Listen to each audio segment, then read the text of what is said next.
So let's use the periodic table to build orbital diagrams for the first few elements. Now what I want to remember is that when I'm in the first two columns here, this is the S block. Now when I am in these columns over here,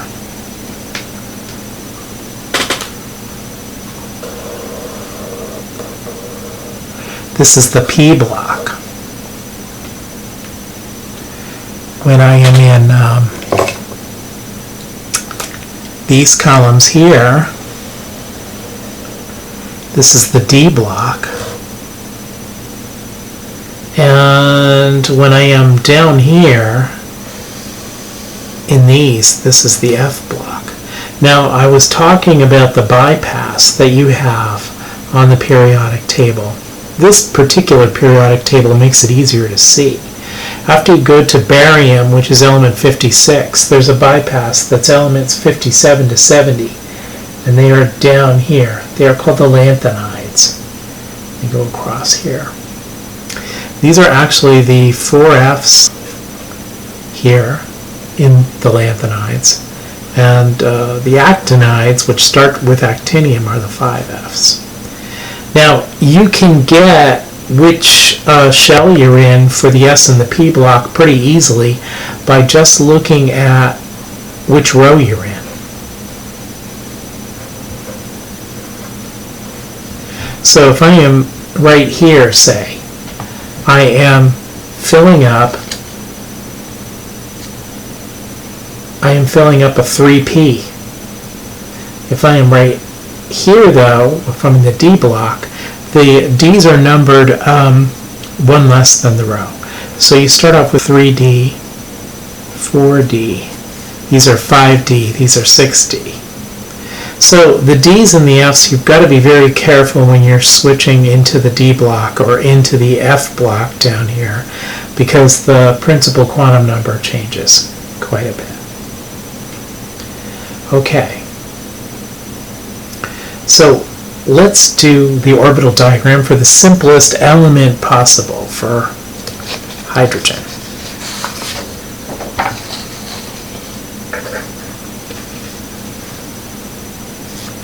Now I am in row 1, column 1, so I'm in the S block, and my principal quantum number is 1. So basically what I have is a 1s subshell. 1s subshells have always got one orbital in them. So here's how I start doing the orbital diagram. Now this diagram is going to tell me where the electrons are. Which subshells are the electrons in? I have one electron, the atomic number is 1. I could make it spin up or spin down, but I'm going to draw an arrow into this little container here. This stands for the 1s orbital that I've got there. And that's it. That would be the orbital diagram for a hydrogen. Okay, let's try helium. Now helium is way over here, and it is not part of the P block, even though it's over here next to the P block. It is really filling up the S's, and it's filling up a 1s. So with helium, your orbital diagram looks like one orbital, it's a 1s, and this time I have 2 electrons. I put the first one in, spin up, and the second one in, spin down. Remember the Pauli principle? It says that if you're going to put 2 electrons into the same orbital, they have to be paired this way. One has to be spin up and one has to be spin down. We'll call that an electron pair. And we'll say that those electrons are paired because there's one spin up and one spin down. Sort of like, you know, a pair of shoes is a left shoe and a right shoe. That's a pair of electrons. Okay, let's do the next one down, lithium. Let me zoom out a little bit so you can see the whole table. Whoops, that's the wrong way. Okay, so here's lithium. Now, I'm going to start from the beginning. 1s1, 1s2,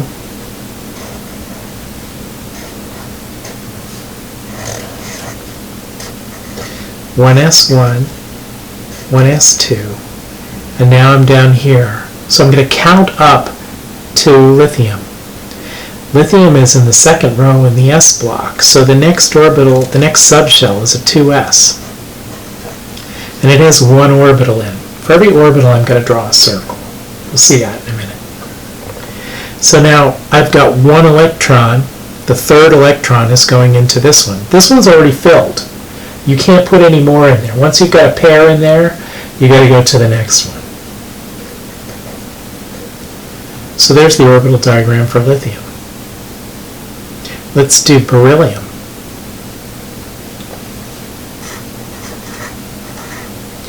I'm going to start with hydrogen again. 1s1, 1s2. So I have 1s with 2 electrons in. 1s to be spin up, 1s to be spin down. Now I'm at lithium. 2s1, 2s2.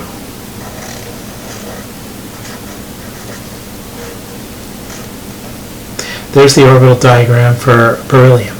Now let's pause for a minute and see what we've got here.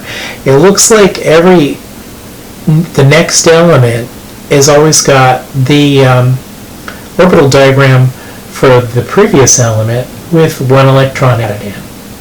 So if you add one more electron, there's no room anymore in that. You have to go to the next subshell, which is the 2s. Now you've got 3 electrons. Here you've got 4 electrons. You can double check and make sure that the number of electrons you've drawn in is equal to the atomic number, because that gives you the number of electrons that you've got. So far, so good. Now let's try boron. Now we're trying one that's in the p block. So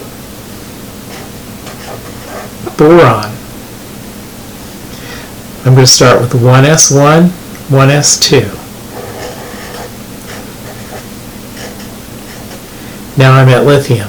2s1, 2s2.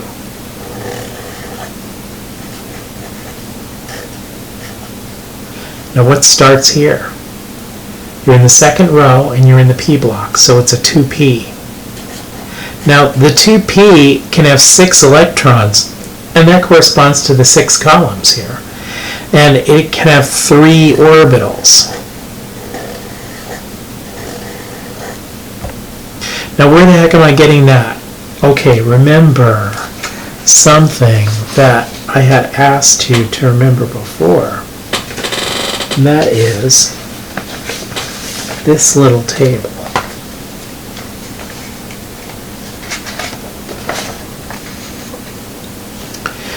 For the different L values, you have a code, S, P, D, and F. For a subshell that has that code, the number of M sub L values tells you how many orbitals will fit in that subshell. And we figured it out before. So go back and review this. I'm just trying to jog your memory. When I have an S, it has 1 orbital in it. When I have a P, it has 3 orbitals in it. When I have a D, it has 5, and when I have an F, it's 7. So when I saw that I had a P subshell here, I drew 3 orbitals there. Okay, and with boron, I can put an electron spin up in any of those really, but it's going to be easier to read if I write from left to right. So here's the electron configuration for boron. It has 5 electrons in it, which matches up. Now I get into a problem when I come to carbon. Carbon has 6. Okay? So I'm going to start with the hydrogen. 1s1, 1s2. Okay, now I'm at lithium. That's a 2s. 2s1, 2s2. Now I'm at boron. That's a 2p. 2p1, But now this will be 2p2. I'll have two electrons in the p. But where should I put the other electron, the second electron? There are a couple of possibilities for carbon here. I could do this.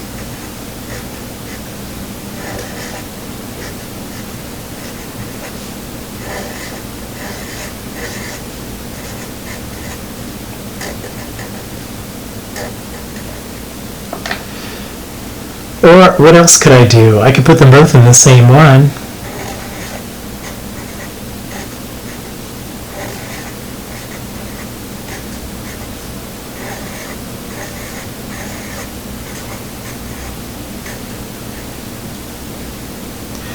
Or I could put them one spin up and one spin down.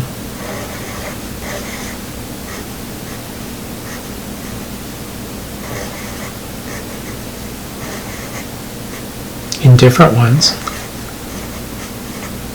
So there's three possibilities here that I could finish this off with. Where to put the extra electron. Okay, well, first of all, electrons hate each other. They're negatively charged. They want to be away from each other. So you're always going to try to put them in different orbitals whenever you have a choice. They can go in any of these orbitals. All of these orbitals are degenerate. Remember, that's a fancy word for they all have the same energy. So none of these is really preferable to any of the other ones. But if I can put the second one in another orbital, that's going to be better. So this is cramping both of them into the same orbital. They're repelling each other. That's going to raise the energy of this configuration. So I'm going to cross that one out. That might be an actual carbon configuration in an excited state. This might be what an excited state configuration looks like for carbon, but it's not the lowest energy state. So now I am left with two possibilities. Do I put them in different orbitals, both spinning the same way, or do I put them in different orbitals spinning different ways? Well, remember the electrons are like little bar magnets. And when you put two bar magnets next to each other, they will try to line up. Just like a compass will try to line up with the Earth's magnetic field, these two electrons will try to line up with each other.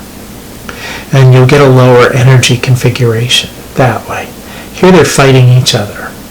They're working against each other.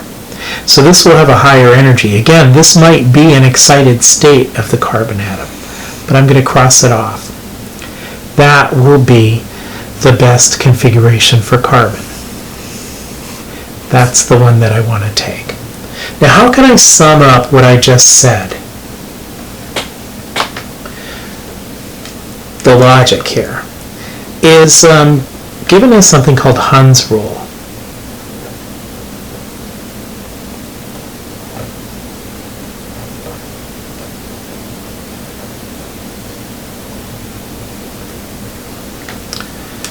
Hunds rule says, now I'm going to say it a different way than the book.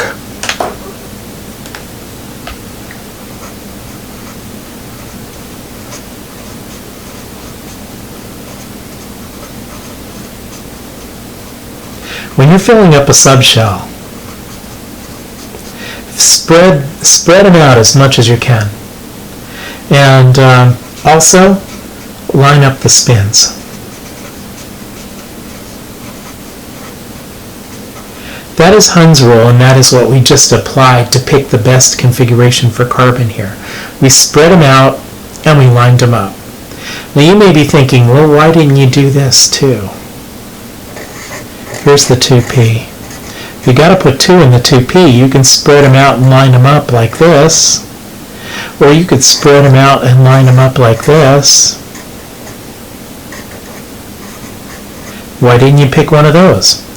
Okay, well, these are really equivalent to this. None of the P's are any better or any different than the others. They all have the same energy, so we are going to just fill it left to right. And these don't fill left to right.